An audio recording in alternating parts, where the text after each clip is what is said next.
안녕하세요, 이스모입니다. 오늘의 이스모 뉴스 시작하도록 하겠습니다. 메모리랑 SSD 가격 요 얘기하는 거 오랜만인 것 같은데 이제 메모리랑 SSD 가격 좀 안정되지 않을까? 좀 떨어지지 않을까? 이런 기대하고 계셨던 분들 계십니까? 정말 안타까운 이야기인데 혹시나 그런 생각을 가지셨던 분이 계시다면은 조금 기대를 접어두시는 게 좋을 것 같아요. 요즘 들어서 안 좋은 뉴스가 계속해서 나오고 있습니다. A데이터 회장님이 AI로 인한 소비자 공급 부족으로 2026년 3분기 메모리 가격은 여기서 추가로 30%, SSD 가격은 현재 가격에서 40% 급등할 거라고 경고를 했습니다. 두말하면 입이 아픈 인공지능 수요 급증으로 메모리랑 낸드 메모리 가격 인상이 더 있을 것이다. 이런 이야기는 A데이터만 했던 게 아니죠. AMD, 레노버, 인텔 다양한 기업들이 이런 경고를 해왔습니다. 그리고 지금 현재 가격이 굉장히 많이 오른 상태죠. 근데 지금 가격에서 앞으로 더 오를 것이다, 이런 얘기를 하고 있는 거예요.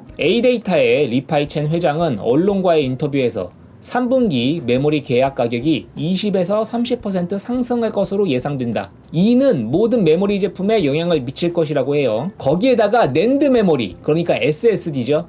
요 가격도 30에서 40%더 오를 거다. 매우 큰 폭으로 오를 것으로 전망했다고 합니다. 더군다나 현재 메모리 가격은 3분기에 50% 상승, 4분기에는 추가로 40% 상승될 것으로 전망된다고 해요. 그러면은 A데이터가 뭘 알아? 이런 말씀을 하실 수가 있는데 국내 뉴스에도 나왔습니다. 이거는 삼성전자가 한 말이에요. 삼성전자가 3분기 D램 가격 최대 20% 인상할 것이다, 이런 기사도 떴어요. 그러니까 이분이 괜히 요즘 한국에 들락날락 하는 게 아니에요. 다 이유가 있어서 들락날락 하시는 겁니다. 더군다나 요즘에는 DDR4 메모리도 급등하고 있다고 해요. 아니, DDR4는 또 왜 그러냐 이렇게 생각하실 수 있을 것 같은데 요즘 메모리 수요가 워낙 부족하다 보니까 메타나 이런 기업들에서 기존 DDR4 서버 메모리를 DDR5 전용 서버에 재사용하고 있다고 합니다. DDR4 메모리도 호환되게 해주는 이런 칩을 개발해가지고 DDR4 메모리까지 끌어들여가지고 지금 이걸로 서버를 돌리고 있다고 해요. 메모리가 부족해가지고. 여기 보시면은 CXL 메모리 확장기라고 하는데 요게 DDR4 메모리에 새로운 생명을 불어넣는다고 하죠. 요런 상황이라고 보시면 됩니다. 그것뿐만이 아니라 그럼 CPU는 괜찮냐? 인텔이 공식으로 CPU 가격 인상을 발표했습니다. 소비자 및 서버용 프로세서의 공식 권장 소비자 가격을 인상했다고 하죠. 요즘 많이 사용하시는 250K 플러스, 270K 플러스 이런 것도 가격이 올라갈 거라고 해요. 그러니까 지금 현재 PC 관련된 모든 것들의 가격이 올라가고 있습니다. 굉장히 빠른 속도로 올라가고 있고 조금 기다리면 떨어지겠지? 아니, 3분기, 4분기에 더 오를 거야, 이런 얘기를 하고 있어요. 그래서 내가 정말 뭐 한 3, 4년 기다릴 수 있다, 이런 분들은 기다려보시는 것도 나쁘지 않을 것 같지만 내가 그렇게까지는 못 기다릴 것 같은데 내가 조금 눈치 보다가 메모리나 SSD 가격 안정되면 사야지, 이런 생각을 하고 계셨던 분들은 조금 눈치 보시다가 괜찮은 딜이 있으면 그냥 구매하시는 게 좋을 것 같아요. 요즘 시장 돌아가는 걸 보면은 조금 기다렸다고 이런 가격 같은 게 안정화될 것 같지가 않습니다. 꽤나 오래 갈 것 같아요. SK의 최태원 회장님도 이런 말씀을 하셨죠.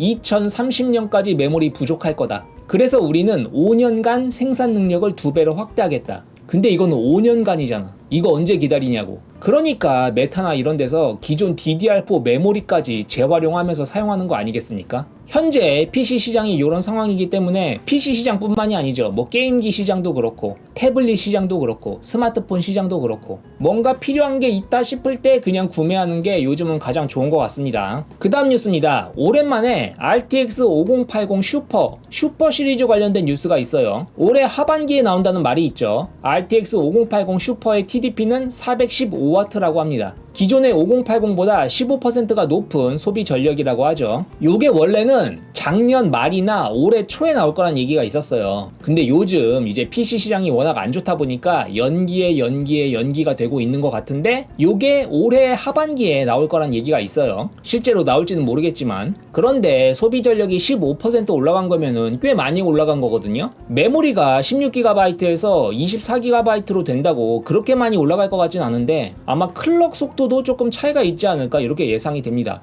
근데 문제는 다들 아시겠지만 쿠다코어 개수는 차이가 없어요. 그래가지고 사실 요번 슈퍼 시리즈는 전체적으로 그렇게 막 메리트 있는 물건으로 보이진 않습니다. 5070 Ti도 마찬가지죠. 5070 Ti랑 Ti 슈퍼 쿠다코어 개수가 같아요. 물론 메모리는 16GB에서 24GB로 올라간다고 하죠. 근데 5070 Ti급에서 뭐 이렇게까지 필요가 있나 이런 생각이 들기도 하고, 유일하게 5070이랑 5070 슈퍼에서는 쿠다코어가 올라갔죠. 6100개에서 6400개로. 근데 이것도 상승폭이 미미한 편이에요. 260개 올라간 거잖아. 굉장히 조금 올라갑니다. 그래서 이번 슈퍼 시리즈는 2026년 말이나 내년 CES에서 출시될 가능성이 있다, 이런 얘기가 나오고 있어요. 그 다음 뉴스는 상당히 실망스러운 뉴스인데 갤럭시 S27 프로 관련 소식입니다. 갤럭시 S27 프로는 일부 지역에서만 스냅드래곤을 사용하고 그 외 지역에서는 엑시노스 2700을 사용할 예정이다. 아니 이게 무슨 소리야. 물론 이게 루머이긴 한데 이 루머를 읽다 보면은 상당히 열이 받아요.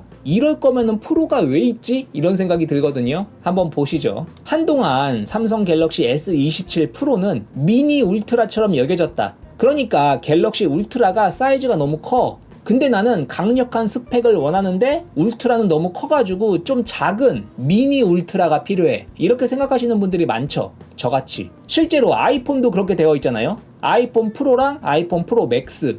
근데 갤럭시는 울트라만 있죠. 물론 S 시리즈랑 S 플러스 시리즈가 있긴 한데 이미 S 시리즈랑 울트라는 스펙의 차이가 상당히 좀 커요. 충전 속도도 다르고 프로세서도 다르고 카메라도 다르고 디스플레이도 다르고. 그래서 이제 갤럭시 S 시리즈는 플래그십이라고 얘를 불러도 되나? 이런 의문이 들 정도죠. 근데 요번에 갤럭시 프로가 나오면은 요게 작은 울트라가 되지 않을까 이렇게 생각을 했었는데, 여기 보시면은 프로랑 울트라 모델 다른 망원 카메라를 사용한다, 이런 얘기가 있어요. 그러니까 카메라 스펙이 울트라랑 다르다, 프로는. 하지만 그나마 다행인 거는 메인 카메라랑 초광각 카메라 그리고 전면 카메라는 동일할 거라고 합니다. 망원 카메라 스펙만 울트라랑 다르다. 오케이, 여기까진 이해가 돼. 그런데 갤럭시 S27 프로는 미국을 제외한 모든 지역에서 엑시노스 2700을 탑재할 예정이다. 이거는 좀 말이 안 되죠. 거기다가 열받는 게 또 북미는 제외한대.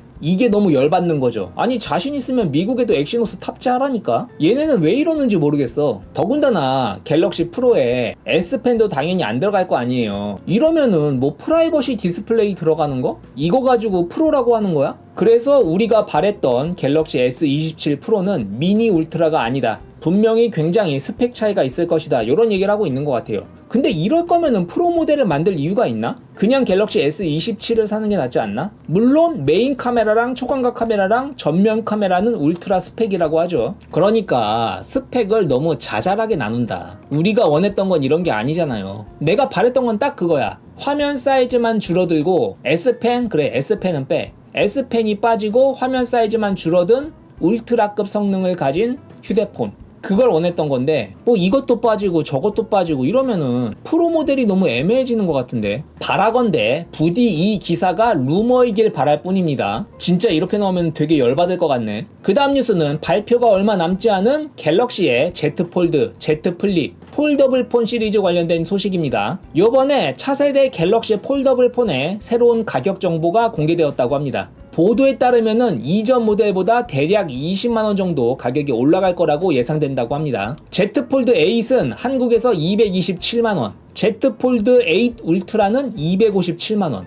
울트라가 더 비싸네요. 이 와이드 버전이 울트라인 거죠. 그리고 Z 플립 8은 168만원, 256GB 모델 기준 가격이라고 합니다. 요번에 나올 삼성의 갤럭시 폴더블 폰 같은 경우에는 7월 22일 영국 런던에서 열리는 언팩 행사에서 공개가 될 예정이라고 합니다. 7월 22일이면은 대략 한 2주 정도 남은 것 같아요. 아무래도 요번 관심사는 요 폴드 8 울트라가 되겠죠? 아이폰 폴더블을 저격하기 위해서 나온 제품이니만큼 이 제품에 아마 힘을 많이 주지 않았을까 이렇게 예상이 됩니다. 근데 첫 보기에는 이 울트라 모델이 카메라도 하나 적고 그냥 보면은 비율만 개선을 한 것 같은데 요게 뭔가 특별한 기능이 있겠죠 아마? 그러니까 가격이 더 비싼 거겠지? 보시면은 그냥 폴드 8이랑 폴드 8 울트라가 가격 차이가 30만원이 나요. 카메라도 하나 빠졌는데, 그렇다는 것은 이 30만원의 가치를 할 정도의 뭔가 특별한 기능이 있다는 소리겠죠. 과연 뭐가 들어갔길래 비율이 바뀌었을 뿐인데 그리고 카메라도 하나 줄었는데 30만원이 더 비쌀까? 언팩 행사 한번 기대해 보도록 하겠습니다.